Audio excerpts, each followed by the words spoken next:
లక్షలాది మంది పామాయిల్ రైతులకు ఇలా ధర పడిపోయింది. పామాయిల్ రైతులు ఈ దేశం కోసం పనిచేస్తున్నారు, విదేశీ మారక ద్రవ్యాన్ని ఆదా చేస్తున్నారు.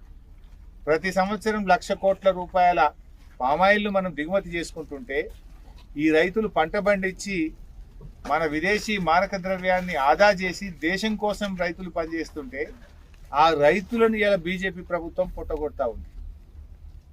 ఎందుకు తగ్గించారు? 27% నుంచి 17% తగ్గించడం వల్ల ఒక టన్ను ఫ్రూట్ మీద దాదాపు 3,000 రూపాయలు రైతుకు నష్టం జరుగుతూ ఉంది. తక్షణమే తగ్గించినటువంటి సుంకాన్ని పెంచాలని, పూర్వస్థితికి తేవాలని బీఆర్ఎస్ పార్టీ తరఫున మేము డిమాండ్ చేస్తూ ఉన్నాం. గతంలో 27% దిగుమతి సుంకం ఉండేది, దాన్ని 17%కి తగ్గించారు. తిరిగి 27% చెయ్యండి, రైతుల్ని కాపాడండి. ఈ దేశం యొక్క విదేశీ మారక ద్రవ్య విలువలు పెరగాలంటే మన దేశంలో ఆయిల్ పామ్ సాగు పెరగాలి.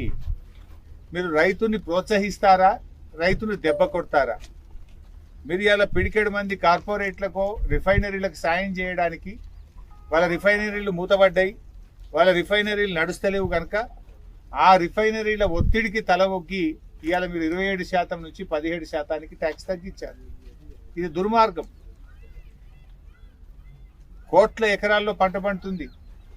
అటువంటి రైతులకు మీరు ఈ రకంగా బీజేపీ ప్రభుత్వం అన్యాయం చేయొద్దని కూడా మేము కోరుతా ఉన్నాం. దీన్ని రివ్యూ చేయాలి.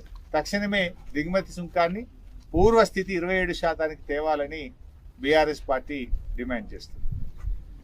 ముఖ్యంగా ఈ ఫ్యాక్టరీలో ఇలా కాంగ్రెస్ ప్రభుత్వం కూడా ఆనాడు మేము అన్ని పెట్టాం. ఇక్కడ దాదాపు 4 మెగావాట్ల విద్యుత్ ఉత్పత్తి కేంద్రం కూడా పెట్టాం.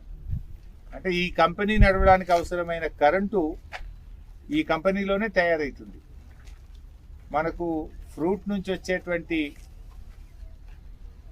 ఆ వేస్ట్ కానీ, అదేవిధంగా షెల్ నుంచి వచ్చేటువంటి వేస్ట్ కానీ, నట్ నుంచి వచ్చేటువంటి వేస్ట్ కానీ, ఇవన్నీ కూడా ఆ పిప్పి, మిగిలిపోయిన పిప్పి అంతా కూడా పండ్ల నుంచి కావచ్చు, దాని ట్రంక్ నుంచి కావచ్చు, ఆ నట్ పండు లోపల ఉండే నట్టును పగలగొట్టే తర్వాత వచ్చే షెల్ నుంచి కావచ్చు, దాంతో ఇక్కడ విద్యుత్ తయారవుతుంది. 4 మెగావాట్ల విద్యుత్ ఇక్కడనే తయారవుతుంది. దీనికి అవసరమైన కరెంట్ ఇక్కడే తయారై అది ఫ్యాక్టరీ వినియోగించుకుంటుంది. అది కూడా ఆ రోజు బీఆర్ఎస్ ప్రభుత్వంలో మంజూరు చేశాం. అయితే ఇప్పుడు రివ్యూ చేసిన దాన్ని బట్టి ఆగస్టు 2వ వారం కల్లా ఈ ఫ్యాక్టరీ పనిచేయడం ప్రారంభిస్తుంది. అంటే మరొక 40 డేస్, 35-40 రోజుల్లో ఈ ఫ్యాక్టరీలో ఉత్పత్తి ప్రారంభమవుతుంది. 40 రోజుల్లో ఎర్మెట్ ఆయిల్ పామ్ ఫ్యాక్టరీలో ఇక్కడి ఫ్రూట్ ఇక్కడనే బాయిల్ చేసి క్రూడ్ ఆయిల్ తయారైపోతుంది.